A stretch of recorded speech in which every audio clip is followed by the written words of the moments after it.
Hello বন্ধুরা, আমি শারমিন জাহান পড়ি। আমি বাংলাদেশের একজন মেয়ে। আজকে আমি তোমাদেরকে আমার জীবনের একটা অন্যরকম গল্প বলবো, যেখানে আমাকে একসাথে দুইজন ভালোবাসত। একজন হলো আমার কলেজ প্রেমিক, আরেকজন হলো আমার চাচাতো ভাই। এই মুহূর্তে আমি কি করব বুঝে উঠতে পারছিলাম না। অবশেষে যা হলো বন্ধুরা, বাকিটা গল্পে বলছি।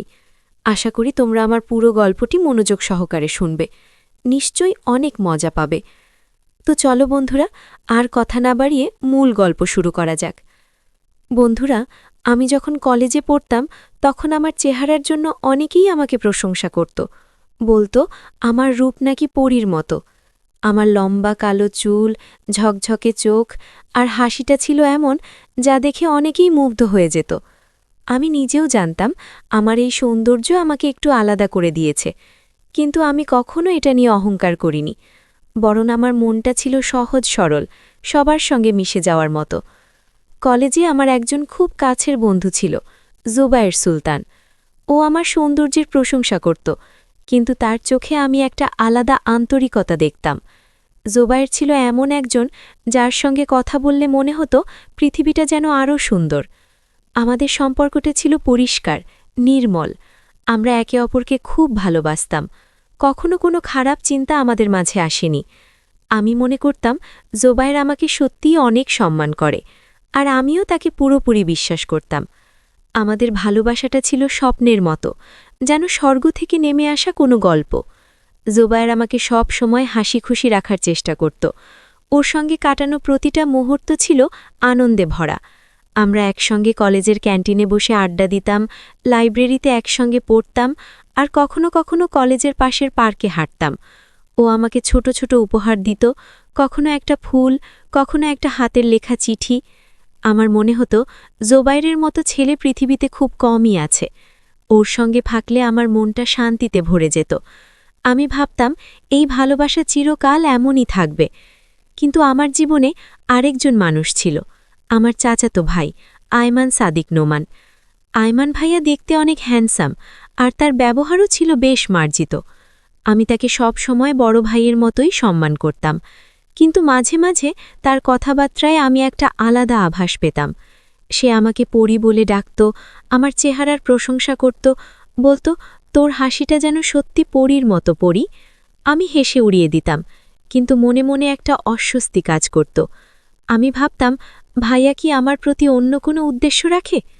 আয়মান ভাইয়া প্রায়ই আমার সঙ্গে সময় কাটাতে চাইত। আমাদের বাড়িতে এলে আমার সঙ্গে গল্প করত, আমার পড়াশোনার খোঁজ নিত। আমি তার এই যত্নকে বড় ভাইয়ের মতোই ভাবতাম, কিন্তু তার চোখের দৃষ্টিতে মাঝে মাঝে এমন কিছু থাকত যা আমাকে ভাবিয়ে তুলত।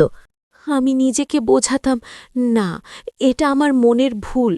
ভাইয়া আমাকে ছোট বোনের মতোই দেখে। তবুও মনের কোনো একটা প্রশ্ন থেকেই যেত, আয়মান ভাইয়া কি সত্যি শুধু ভাইয়ের মতোই ভাবে? এদিকে জোবায়েরের সঙ্গে আমার সম্পর্ক আরও গভীর হচ্ছিল। সে আমাকে নিয়ে বিভিন্ন জায়গায় ঘুরতে যাওয়ার পরিকল্পনা করত, কখনো কোনো পার্কে, কখনো নদীর ধারে। আমি তার প্রতিটি কথা মন দিয়ে শুনতাম, কারণ আমি তাকে অগাধ বিশ্বাস করতাম। তার সঙ্গে কাটানো সময়গুলো আমার জীবনের সবচেয়ে সুন্দর মুহূর্ত ছিল। আমি ভাবতাম জোবায়ে আমার জন্যেই সৃষ্ট, তার মধ্যে কোনো খারাপ উদ্দেশ্য থাকতে পারে না। আমার মন বলতো এই ভালোবাসা আমাকে কখনো কষ্ট দেবে না। কিন্তু জীবনের গল্প কি এত সহজ? আমার এই স্বপ্নের জগতে ধীরে ধীরে একটা ছায়া পড়তে শুরু করল। আয়মান ভাইয়া মাঝে মাঝে এমন কিছু বলতো যা আমাকে অস্বস্তিতে ফেলে দিত। একদিন সে আমাকে বলল, পরী, তুই যদি আমার জীবনে না থাকতিস তাহলে আমার জীবনটা এত রঙিন হতো না। আমি হেসে উড়িয়ে দিলাম, কিন্তু মনের ভেতর একটা ঝড় উঠল। আমি ভাবলাম, ভাইয়া কি সত্যি আমার প্রতি অন্য কিছু ভাবছে? আমি কি তাকে ভুল বুঝছি? জোবায়েরের সঙ্গে আমার সম্পর্ক যখন আরও গাঢ় হচ্ছিল, তখন আয়মান ভাইয়ার ব্যবহারও আমাকে ভাবিয়ে তুলছিল। আমি দুজনের মাঝে নিজকে একটা দোটানায় পড়তে দেখলাম। একদিকে জোবায়ের, যাকে আমি মন প্রাণ দিয়ে ভালোবাসি, আরেকদিকে আয়মান ভাইয়া, যার প্রতি আমার মনে শুধুই সম্মান আর স্নেহ। কিন্তু তার কথাবার্তা আমাকে ক্রমশ অস্বস্তি করে তুলছিল। বন্ধুরা, জীবনের কিছু মুহূর্ত এমন হয় যখন মনের ভেতরে একটা অদ্ভুত দ্বন্দ্ব চলতে থাকে। আমার জীবনেও তেমন একটা সময় চলছিল। জুবায়েরের সঙ্গে আমার সম্পর্ক যেন একটা সুন্দর স্বপ্নের মতো ছিল। আমরা একসঙ্গে কলেজের পড়াশুনো, হাসি ঠাট্টা আর ছোট ছোট স্মৃতি গড়ে তুলছিলাম। কিন্তু আয়মান ভাইয়ার ব্যবহার আমার মনে একটা অস্বস্তি তৈরি করছিল। তার প্রশংসা, তার দৃষ্টি, সব কিছু মিলিয়ে আমি ক্রমশ বিভ্রান্ত হয়ে পড়ছিলাম। আমি নিজেকে বোঝাতাম এটা আমার মনের ভুল, কিন্তু মন কি আর এত সহজে শান্ত হয়? একদিন কলেজ শেষে জোবায়ের আমাকে বলল, পরি, চল না, আজ আমরা নদীর ধারে একটু ঘুরে আসি। আমি তার কথায় রাজি হয়ে গেলাম। আমরা নদীর তীরে বসে গল্প করছিলাম। সূর্য ডুবছিল আর নদীর জলে তার লাল আভা ছড়িয়ে পড়ছিল। জোবায়ের আমার হাত ধরে বলল, তুমি জানো পরি, আমার এই হাসিটা আমার জীবনের সবচেয়ে বড় সম্পদ। আমি লজ্জায় মুচকি হাসলাম। তার কথাগুলো আমার মনকে ছুঁয়ে যেত। আমি ভাবতাম এই ভালোবাসা আমার জীবনের সবচেয়ে সুন্দর উপহার। কিন্তু সেদিন বাড়ি ফিরে এসে আমার মনটা আবার অস্বস্তি হয়ে উঠল। আয়মান ভাইয়া আমাদের বাড়িতে এসেছিল। সে আমাকে দেখে বলল, পরি, তুই আজ অনেক খুশি খুশি লাগছিস, কি ব্যাপার? আমি হেসে বললাম, এমনি ভাইয়া, কলেজে আজ একটা সুন্দর দিন কাটল। কিন্তু তার চোখে একটা অদ্ভুত দৃষ্টি দেখলাম। সে যেন কিছু বলতে চাইছে, কিন্তু বলতে পারছে না। আমার মনে হলো তার মনে কি যেন চলছে, যা আমাকে অস্বস্তিতে ফেলে দিচ্ছে। পরের দিন কলেজে গিয়ে জয়ের সঙ্গে দেখা হলো। সে আমাকে বলল, পরি, শনিবার আমরা একটা পিকনিকে যাব। আমাদের কয়েকজন বন্ধু মিলে প্ল্যান করছি, তুমি যাবে না? আমি উৎসাহে রাজি হয়ে গেলাম। জয়ের সঙ্গে বন্ধুদের মাঝে সময় কাটানো আমার খুব ভালো লাগত। আমি ভাবলাম এই পিকনিকটা আমাদের সম্পর্ককে আরও রঙিন করে তুলবে। কিন্তু আমার মনের কোণে আয়মান ভাইয়ার কথাগুলো বারবার ঘুরপাক খাচ্ছিল। আমি কেন জানি তার প্রতি একটা অদ্ভুত সন্দেহ পোষণ করছিলাম। শনিবার পিকনিকের দিন এলো। আমরা সবাই মিলে একটা পার্কে গেলাম। জয় আমার পাশে ছিল আর আমরা হাসি আনন্দে মেতে উঠলাম। বন্ধুরা গান গাইছিল, কেউ কেউ ছবি তুলছিল। আমি জয়ের সঙ্গে একটা গাছের নিচে বসে গল্প করছিলাম। হঠাৎ আমার ফোনে একটা মেসেজ এলো, আয়মান ভাইয়ার। তিনি লিখেছেন, পরি, তুই কোথায়? আমি তোদের বাড়িতে এসেছি। আমি একটু অবাক হলাম। ভাইয়া হঠাৎ আমাকে মেসেজ কেন করলেন? আমি তাড়াতাড়ি রিপ্লাই দিলাম, ভাইয়া, আমি বন্ধুদের সঙ্গে পিকনিকে। কিন্তু তারপরেও আমার মনটা কেমন যেন অস্থির হয়ে উঠল। পিকনিক থেকে ফিরে এসে আমি দেখলাম আয়মান ভাইয়া আমাদের বাড়িতে বসে আছেন। আমাকে দেখে তিনি বললেন, পরি, তুই বন্ধুদের সঙ্গে এত সময় কাটাস, আমার সঙ্গে তো একটু সময় দিস না? তার কথায় আমি একটু থমকে গেলাম। আমি হেসে বললাম, ভাইয়া, তুমি তো আমার বড় ভাইয়ের মতো, তোমার সঙ্গে তো সব সময় দেখা হয়। কিন্তু তার মুখের হাসিটা যেন একটু ম্লান হয়ে গেল।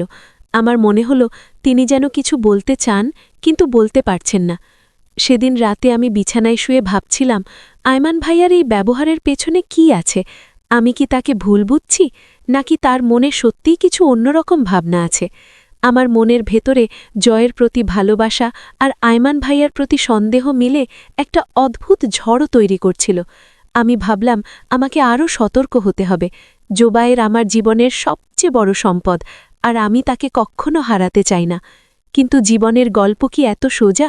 আমার এই ভালোবাসার পথে কি কি চ্যালেঞ্জ অপেক্ষা করছে তা আমি তখনও জানতাম না। আয়মান ভাইয়ার কথা আমাকে বারবার ভাবিয়ে তুলছিল। তার প্রশংসা, তার দৃষ্টি, সবকিছু যেন আমাকে একটা ধাঁধার মধ্যে ঠেলে দিচ্ছিল। আমি ঠিক করলাম আমাকে ঠান্ডা মাথায় সবকিছু বুঝতে হবে। কিন্তু আমি ভাবতে লাগলাম, আমার এই সিদ্ধান্ত কি আমাকে সঠিক পথে নিয়ে যাবে, নাকি আমার জীবনে আরও বড় কোনো ঝড় অপেক্ষা করছে? বন্ধুরা, দিনগুলো কেমন যেন দ্রুত পার হচ্ছিল। আমার জীবনের রঙিন মুহূর্তগুলো জোবায়েরের সঙ্গে কাটানোর সময়ে ভরে উঠছিল। কিন্তু আয়মান ভাইয়ার ব্যবহার আমার মনে একটা অদৃশ্য চাপ তৈরি করছিল। আমি চাইছিলাম জোবায়েরের সঙ্গে আমার সম্পর্কটা আরও মজবুত হোক, কিন্তু আয়মান ভাইয়ার কথাবার্তা আমাকে বারবার ভাবিয়ে তুলছিল। আমি ঠিক করলাম আমাকে নিজের মনকে শান্ত রাখতে হবে। কিন্তু জীবন কি আমার পরিকল্পনা মেনে চলে? একদিন কলেজে জোবায়ের আমাকে বলল, পরি, আমরা এই শুক্রবার একটা মুভি দেখতে যাব। তুমি কি ফ্রি থাকবে? আমি হেসে বললাম, অবশ্যই জোবায়ের, তুমি যা বলবে আমি তাতেই রাজি। তার চোখে একটা চমক দেখলাম, যেন আমার কথায় সে খুব খুশি হয়েছে। আমরা পরিকল্পনা করলাম একটা রোম্যান্টিক কমেডি মুভি দেখব। আমার মনটা আনন্দে ভরে গেল। জোবায়েরের সঙ্গে এই ছোট ছোট মুহূর্তগুলো আমার কাছে অমূল্য ছিল। কিন্তু সেদিন বিকেলে বাড়িতে ফিরে দেখি আয়মান ভাইয়া এসেছেন। তিনি আমাকে দেখে বললেন, পরি, তুই কি আজকাল আমাকে এড়িয়ে চলছিস? আমি অবাক হয়ে বললাম, এড়িয়ে চলব কেন ভাইয়া? তুমি তো আমার বড় ভাইয়ের মতো। তিনি হাসলেন, কিন্তু তার হাসিতে যেন একটা অদ্ভুত ছায়া ছিল। তিনি বললেন, তোর সঙ্গে একটু সময় কাটাতে চাই পরি। তুই তো সবসময় ব্যস্ত থাকিস। আমি একটু অস্বস্তি বোধ করলাম, কিন্তু হেসে বললাম, ঠিক আছে ভাইয়া, আমরা কাল একসঙ্গে গল্প করব। পরের দিন আয়মান ভাইয়া আমাদের বাড়িতে এলেন। আমরা বসার ঘরে বসে গল্প করছিলাম। তিনি আমার পড়াশোনার খোঁজ নিলেন, আমার ভবিষ্যৎ পরিকল্পনার কথা জিজ্ঞেস করলেন। কিন্তু মাঝে মাঝে তার কথার মধ্যে এমন কিছু ছিল যা আমার মনে প্রশ্ন তৈরি করছিল। তিনি বললেন, পরি, তুই এত সুন্দর, তোর জীবনের সব কিছু নিখুঁত হওয়া উচিত। তুই কখনো ভুল মানুষের পেছনে সময় নষ্ট করিস না। আমি ভাবলাম, তিনি কি জোবায়েরের কথা বলছেন? আমার মনটা আবার অস্থির হয়ে উঠল। শুক্রবার এলো আর আমি জোবায়ের সঙ্গে মুভি দেখতে গেলাম। সিনেমা হলে আমরা পাশাপাশি বসে হাসছিলাম, মুভির মজার দৃশ্যগুলো নিয়ে আলোচনা করছিলাম। জোবায়ের আমার হাত ধরে বলল, পরীর, তুমি আমার জীবনে এসেছ বলেই আমার প্রতিটা দিন এত সুন্দর। আমার মনটা ভরে গেল। আমি ভাবলাম, জোবায়ের মতো মানুষ পাওয়া আমার জীবনের সবচেয়ে বড় পাওয়া। আমি তার প্রতি আমার ভালোবাসা আরও গভীরভাবে অনুভব করলাম। কিন্তু মুভি শেষে বাড়ি ফিরে এসে দেখি আয়মান ভাইয়া আমাদের বাড়িতে। তিনি আমাকে দেখে বললেন, পরি, তুই এত রাতে কোথায় ছিলি? আমি একটু ইতস্তত করে বললাম, ভাইয়া, আমি বন্ধুদের সঙ্গে মুভি দেখতে গিয়েছিলাম। তিনি কিছুক্ষণ চুপ করে থেকে বললেন, তুই বেশি ঘুরে বেড়াস পরি। আমার মনে হয় তুই একটু সাবধানে থাকা উচিত। তার কথায় আমার মনটা খারাপ হয়ে গেল। আমি ভাবলাম, ভাইয়া কেন আমার জীবনে এত হস্তক্ষেপ করছেন?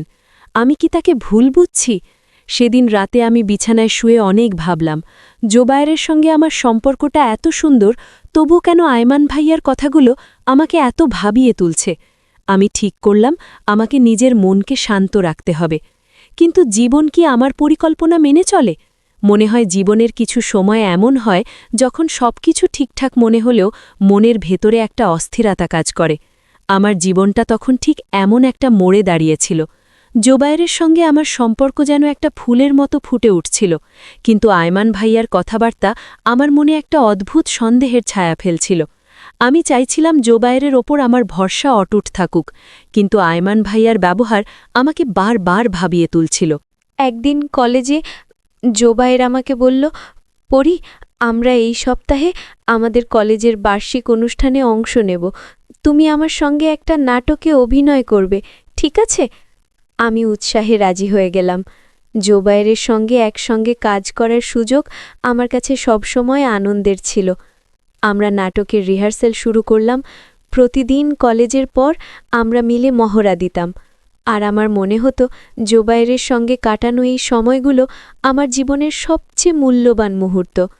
কিন্তু একদিন রিহার্সেলের পর বাড়ি ফিরে দেখি আয়মান ভাইয়া আমাদের বাড়িতে বসে আছেন। তিনি আমাকে দেখে বললেন, পরি, তুই আজকাল খুব ব্যস্ত, তাই না? আমি এসেছি, তুই একটু সময় দে। আমি হেসে বললাম, ভাইয়া, তুমি তো জানো কলেজে এখন অনুষ্ঠানের প্রস্তুতি চলছে, তাই একটু ব্যস্ত। তিনি কিছুক্ষণ চুপ করে থেকে বললেন, তোর এই ব্যস্ততার মধ্যে আমি একটু চিন্তিত হয়ে পড়ি। তুই বাইরে এত ঘুরিস, সবাই কি তোর জন্য ভালো চায়? আমি তার কথায় একটু অবাক হলাম। তিনি কি জোবায়েরের কথা বলছেন? সেদিন রাতে আমি অনেক ভাবলাম। আয়মান ভাইয়ার কথাগুলো আমার মনে একটা অস্বস্তি তৈরি করছিল। আমি জোবায়েরকে পুরোপুরি বিশ্বাস করতাম, কিন্তু ভাইয়ার এই কথাগুলো আমাকে প্রশ্ন তুলছিল। আমি ঠিক করলাম, আমি জোবায়েরের সঙ্গে এই বিষয়ে খোলাখুলি কথা বলবো। পরের দিন কলেজে গিয়ে আমি জোবায়েরকে বললাম, জোবায়ের, তুমি কি কখনো আমার সম্পর্কে কিছু ভুল ভেবেছ? সে হেসে বলল, পরি, তুমি আমার জীবনের সবচেয়ে সুন্দর অংশ। আমি তোমাকে কখনো ভুল ভাবতে পারি না। তার কথায় আমার মনটা শান্ত হলো, কিন্তু পুরোপুরি নয়। অনুষ্ঠানের দিন এলো, আমি আর জোবায়ের নাটকে একসঙ্গে অভিনয় করলাম। আমাদের পারফরমেন্স সবাই খুব পছন্দ করল। জোবায়ের আমার হাত ধরে বলল, পরি, তুমি আজ সত্যিই অসাধারণ ছিলে। আমি হাসলাম, কিন্তু আমার মনের কোণে আয়মান ভাইয়ার কথাগুলো ঘুরপাক খাচ্ছিল। আমি ভাবলাম, আমি কি ভাইয়াকে ভুল বুঝছি, নাকি তার কথার মধ্যে সত্যিই কিছু লুকিয়ে আছে। অনুষ্ঠানের পর আমি বাড়ি ফিরে দেখি আয়মান ভাইয়া আমাদের বাড়িতে। তিনি আমাকে দেখে বললেন, পরি, শুনলাম তুই নাটকে অভিনয় করেছিস, আমাকে তো দাওয়াত দিলি না। আমি হেসে বললাম, ভাইয়া, তুমি তো জানো এটা কলেজের ছোট একটা অনুষ্ঠান ছিল। তিনি বললেন, তবুও আমি তোর জন্য চিন্তা করি পরি, তুই এত মানুষের সঙ্গে মিশিস, আমার মনে হয় তুই একটু সাবধানে থাকা উচিত। আমি তার কথায় একটু বিরক্ত হলাম। আমি ভাবলাম, ভাইয়া কেন আমার জীবনে এত হস্তক্ষেপ করছেন। সেদিন রাতে আমি বিছানায় শুয়ে ভাবছিলাম, আমার জীবনটা যেন একটু ধাঁধার মতো হয়ে গেছে।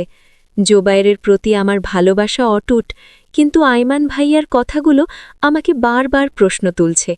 আমি ঠিক করলাম আমাকে আরও সতর্ক হতে হবে। আমি জোবায়েরের উপর ভরসা রাখব, কিন্তু আয়মান ভাইয়ার উদ্দেশ্য কি তা আমার জানা দরকার।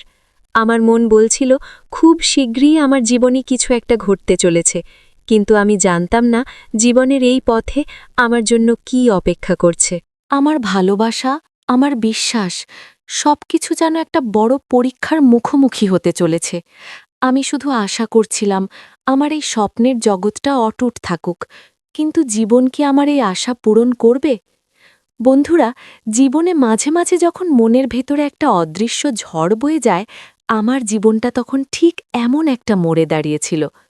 জুবায়েরের সঙ্গে আমার সম্পর্কটা যেন একটা ফুলের বাগানের মতো ফুটে উঠছিল, কিন্তু আয়মান ভাইয়ার কথাবার্তা আমার মনে একটা অস্বস্তির বীজ বপন করছিল। আমি চাইছিলাম জুবায়েরের উপর আমার ভরসা অটুট থাকুক, কিন্তু ভাইয়ার কথাগুলো আমাকে বারবার ভাবিয়ে তুলছিল। আমি ঠিক করলাম আমাকে ঠান্ডা মাথায় সবকিছু বিবেচনা করতে হবে।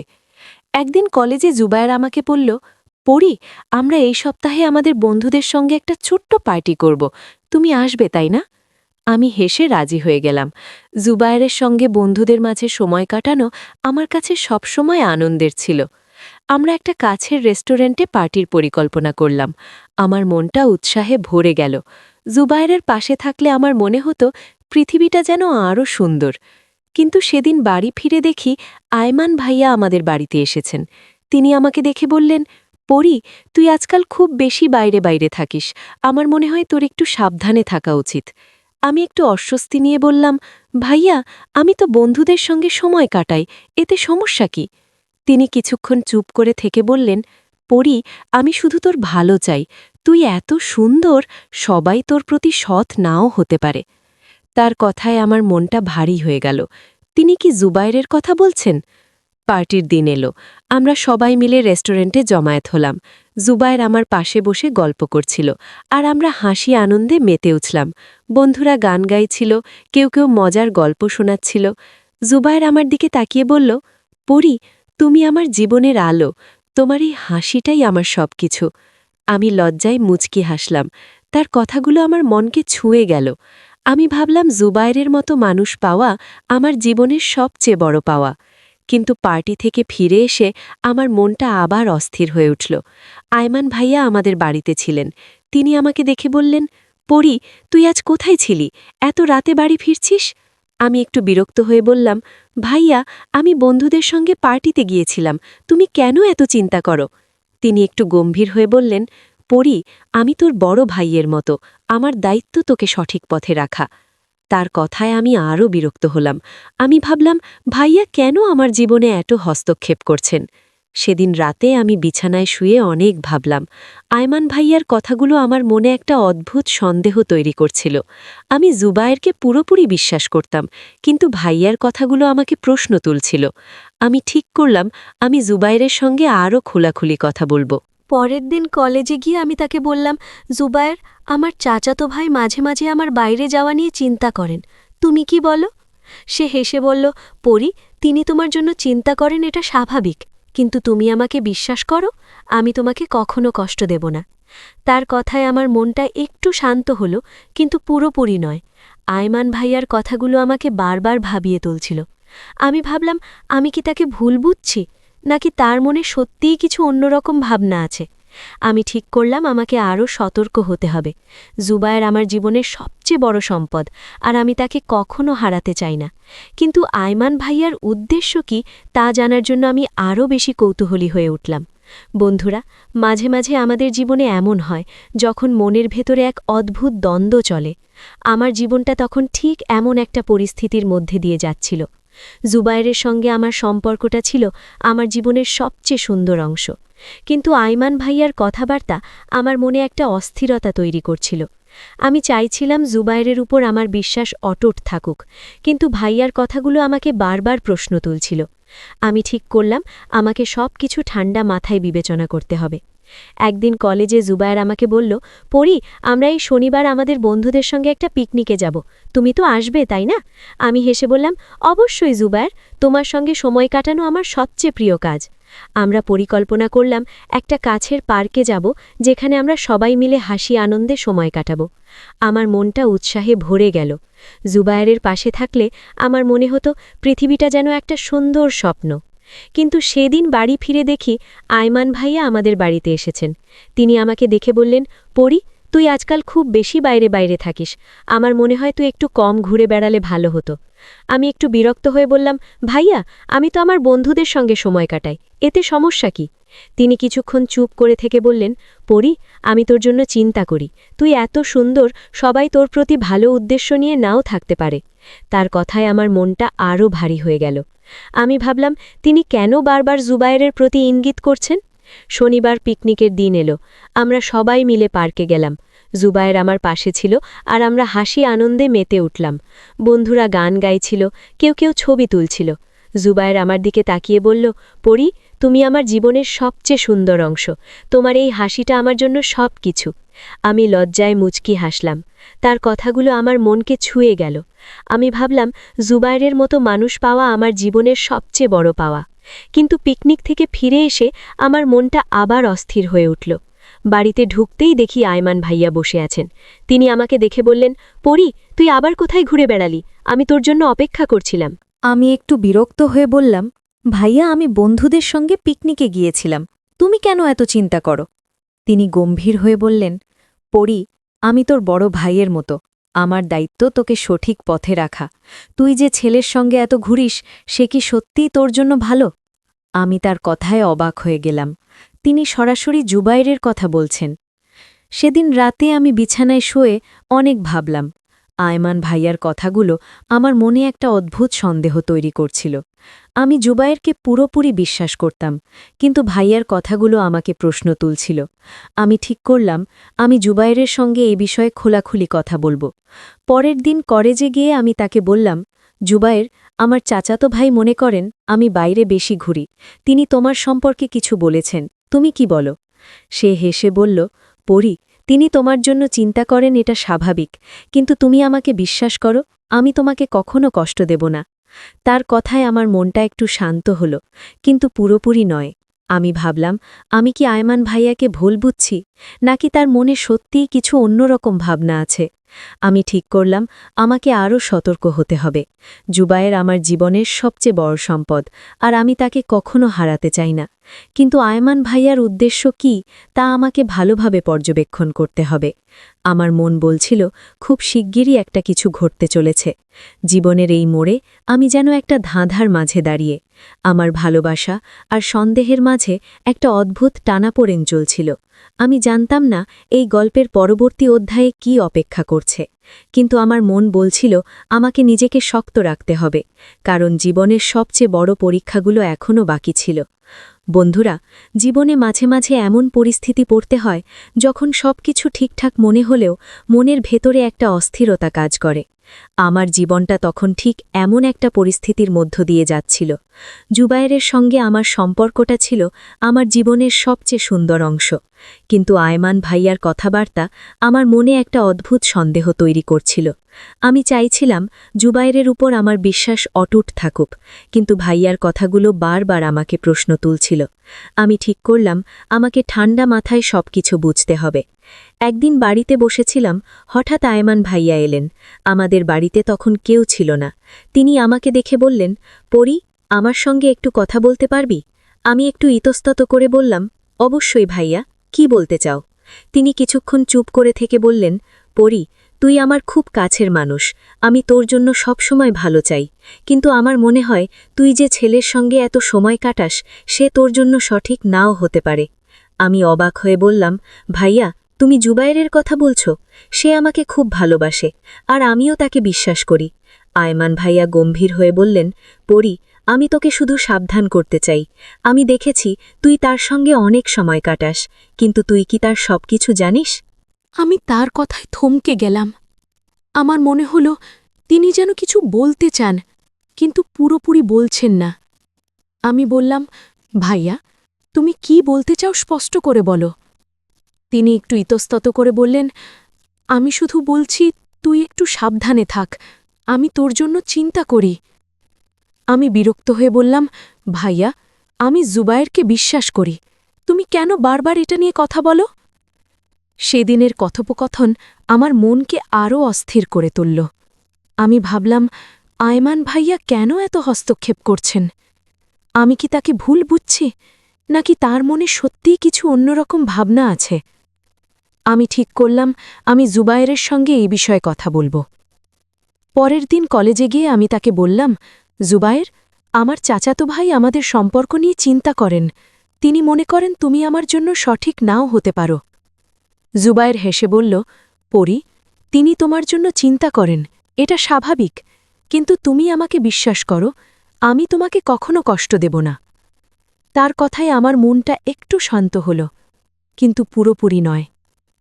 কয়েকদিন পর কলেজে একটা ঘটনা আমার জীবনকে পুরোপুরি বদলে দিল। আমি কলেজের মাঠে হাঁটছিলাম।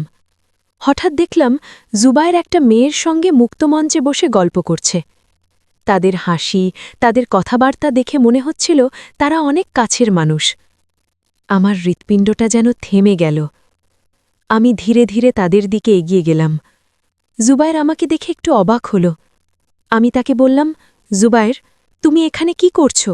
এই মেয়েটিকে? সে হেসে বলল, পরি, তুমি ভুল ভাবছ, সে আমার একজন পুরানো বন্ধু, আমরা শুধু গল্প করছি। কিন্তু তার কথায় আমার মন শান্ত হল না। আমি বললাম, জুবায়ের, তুমি আমাকে এতদিন কি ভেবেছ? আমি তোমাকে এত বিশ্বাস করলাম, আর তুমি অন্য কারো সঙ্গে এভাবে হাসি আনন্দ করছ?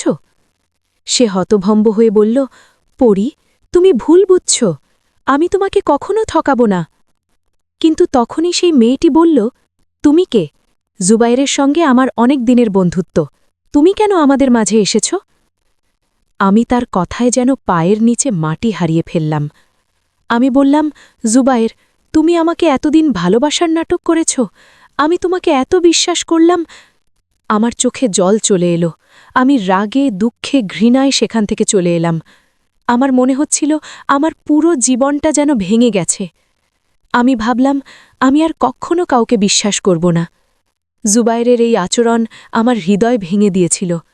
আমি বাড়ি ফিরে এসে একা একা কাঁদতে লাগলাম। আমার মনে হচ্ছিল আমার ভালোবাসা, আমার স্বপ্ন সবকিছু যেন মিথ্যে হয়ে গেছে। সেদিন রাতে আমি বিছানায় শুয়ে ভাবছিলাম, আমি কি সত্যিই জুবায়েরকে ভুল বুঝলাম, নাকি আমার জীবনের সবচেয়ে বড় ভুল ছিল তাকে বিশ্বাস করা? আয়মান ভাইয়ার কথাগুলো আমার মনে বারবার ফিরে আসছিল। তিনি কি আমাকে সত্যি সাবধান করতে চাইছিলেন? আমি জানতাম না আমি ভুল করেছিলাম নাকি ঠিক করেছিলাম, কিন্তু আমার মন বলছিল আমাকে আরও ভাবতে হবে, কারণ জীবনের সবচেয়ে বড় পরীক্ষাটা এখনও বাকি রয়ে গেছে। বন্ধুরা, জীবনের কিছু ক্ষত এমন হয় যা মনের গভীরে দাগ কেটে যায়। জুবায়েরের সঙ্গে কলেজের মাঠে সেই ঘটনার পর আমার হৃদয়টা যেন ভেঙে টুকরো টুকরো হয়ে গিয়েছিল। আমি ভেবেছিলাম জুবায়ের আমার জীবনের সবচেয়ে বড় সম্পদ, কিন্তু তার আচরণ আমার সব বিশ্বাস ভেঙে দিয়েছিল। আমি বাড়ি ফিরে এসে ঘণ্টার পর ঘণ্টা কেঁদেছিলাম। আমার মনে হচ্ছিল আমার ভালোবাসা, আমার স্বপ্ন সব কিছু যেন মিথ্যে হয়ে গেছে। আমি ঠিক করলাম আমি আর কখনো কাউকে বিশ্বাস করব না, একা একাই জীবন কাটিয়ে দেব। সেদিন বিকেলে আমি আমার ঘরে বসে মন খারাপ করে কাঁদছিলাম। হঠাৎ আয়মান ভাইয়া আমাদের বাড়িতে এলেন। আমাকে এমন অবস্থায় দেখে তিনি বললেন, পরি, কি হয়েছে? তুই এমন মন খারাপ করে বসে আছিস কেন? আমি চোখের জল মুছে বললাম, কিছু না ভাইয়া, শুধু একটু মন খারাপ। তিনি আমার পাশে বসে বললেন, পরি, তুই আমার ছোট বোনের মতো, তোর কষ্ট আমার কষ্ট। বল কি হয়েছে? আমি ইতস্তত করে বললাম, ভাইয়া, আমি জুবায়েরকে ভুল বুঝেছিলাম, সে আমার সঙ্গে এতদিন শুধু মিথ্যে বলেছে। আয়মান ভাইয়া চুপ করে আমার কথা শুনলেন, তারপর বললেন, পরি, আমি তোকে আগেই বলেছিলাম, তুই যাকে এত বিশ্বাস করিস সে হয়তো তোর জন্য সঠিক নয়। আমি তোর জন্য শুধু ভালো চাই।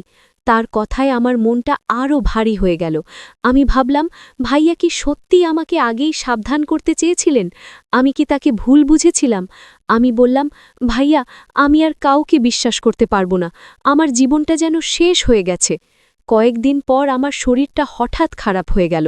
আমি দুর্বল বোধ করছিলাম, মাথা ঘুরছিল। আমার পরিবার আমাকে হাসপাতালে নিয়ে গেল। ডাক্তার কিছু পরীক্ষা করে বললেন, আমার শরীরে রক্তশূন্যতা দেখা দিয়েছে। অতিরিক্ত মানসিক চাপ আর সময়মতো খাওয়া দাওয়া না করার কারণে এমন হয়েছে। ডাক্তার বললেন, আমাদের জরুরি ভিত্তিতে রক্তের প্রয়োজন, নয়তো পরির অবস্থা আরও খারাপ হতে পারে। আমার পরিবার খুব চিন্তিত হয়ে পড়ল।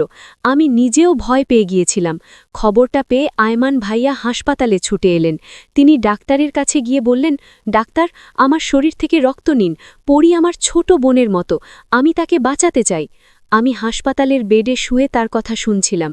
তিনি আরও বললেন, পরি শুধু আমার বোন নয়, সে আমার কলিজা, আমার স্বপ্ন, তাকে বাঁচাতে আমি সব কিছু করব। তার কথা শুনে আমার চোখে জল চলে এলো। আমি এতদিন তাকে ভুল বুঝেছিলাম, তার প্রতি সন্দেহ করেছিলাম, কিন্তু তিনি আমার জন্য এত বড় ত্যাগ করতে প্রস্তুত ছিলেন। ডাক্তাররা আয়মান ভাইয়ার শরীর থেকে রক্ত নিয়ে আমার শরীরে দিলেন। ধীরে ধীরে আমার শরীর ভালো হতে শুরু করল। আমি হাসপাতালের বেডে শুয়ে ভাবছিলাম, আমি এতদিন আয়মান ভাইয়াকে ভুল বুঝেছিলাম। তিনি আমার প্রতি যে যত্ন দেখিয়েছেন তা ছিল একজন বড় ভাইয়ের মতো। তার প্রশংসা, তার চিন্তা, সব কিছু ছিল আমার ভালোর জন্য। আমি তাকে ভুল বুঝে তার ভালোবাসাকে অবহেলা করেছিলাম। আমি সুস্থ হয়ে বাড়ি ফিরলাম। আয়মান ভাইয়া আমার পাশে ছিলেন। আমি তাকে বললাম, ভাইয়া, আমি তোমাকে ভুল বুঝেছিলাম। তুমি আমার জন্য যা করেছ তা আমি কখনো ভুলব না। তিনি হেসে বললেন, পরি, তুই আমার ছোট বোন, আমি তোর জন্য সবসময় আছি। সেদিন আমি বুঝলাম সত্যিকারের ভালোবাসা কি। আয়মান ভাইয়ার মতো মানুষই আমার জীবনের সত্যিকারের নায়ক। আমার ভুল ধারণা ভেঙে গেল, আর আমি বুঝতে পারলাম জীবনে সবাইকে বিশ্বাস করা যায় না, কিন্তু যারা সত্যি আমাদের ভালো চায় তাদের মূল্য দেওয়া উচিত। বন্ধুরা, সবশেষে আমি তোমাদেরকে বলবো, বিশ্বাস অন্ধভাবে নয়, পর্যবেক্ষণ করে করতে হবে। যাকে ভুল বুঝি তারাই হয়তো আমাদের সবচেয়ে বড় শুভাকাঙ্ক্ষী হতে পারে। জীবনের কঠিন মুহূর্তে নিজেকে শক্ত রাখা এবং শারীরিক মানসিক স্বাস্থ্যের প্রতি যত্নশীল হওয়া জরুরি। সত্যিকারের ভালোবাসা চিনতে শিখুন এবং নিজের প্রতি সচেতন থাকুন। বন্ধুরা, আমার গল্পটি তোমাদের ভালো লাগলে লাইক, শেয়ার এবং সাবস্ক্রাইব করে পাশে থেকো। এতক্ষণ ধৈর্য ধরে গল্পটি শোনার জন্য তোমাদের সবাইকে অসংখ্য ধন্যবাদ।